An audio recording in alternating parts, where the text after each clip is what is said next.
लाहौर समेत पंजाब भर में मार्केट्स रात 8 बजे बंद करने का हुक्म दे दिया गया है। लाहौर हाई कोर्ट में स्मोक और माहौलियाती आलूदगी के तदारुक के लिए केस की समाअत हुई है। लाहौर हाई कोर्ट में स्मोक और माहौलियाती आलूदगी के तदारुक के लिए केस की समाअत हुई। जस्टिस शाहिद करीम ने हारून फारूक समेत दीगर की दरख्वास्तों पर समाअत की। दौरान समाअत अदालत ने लारी और बसों के लाहौर शहर में दाखिले से रोकने के अहकाम जारी कर दिए, जबकि ट्रक और ट्रॉलर को शहर में दाखिले से रोकने के इकदाम करने का हुक्म दे दिया गया। अदालत ने रिमार्क्स दिए कि ट्रक और ट्रॉलर स्मोक और माहौलियाती आलूदगी का बड़ा सबब हैं।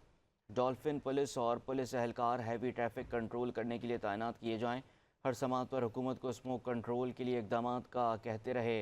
असल आलूदगी का बायस हैवी ट्रैफिक का धुआं छोड़ना है। जस्टिस शाहिद करीम ने कहा है कि अगर लारी और बसों को नोटिस देते हैं तो अभी तक बंद क्यों नहीं हुई हैं। धुआं छोड़ने वाली बसों को 50-50 हज़ार जुर्माना करें तो कैसे ठीक नहीं होंगे।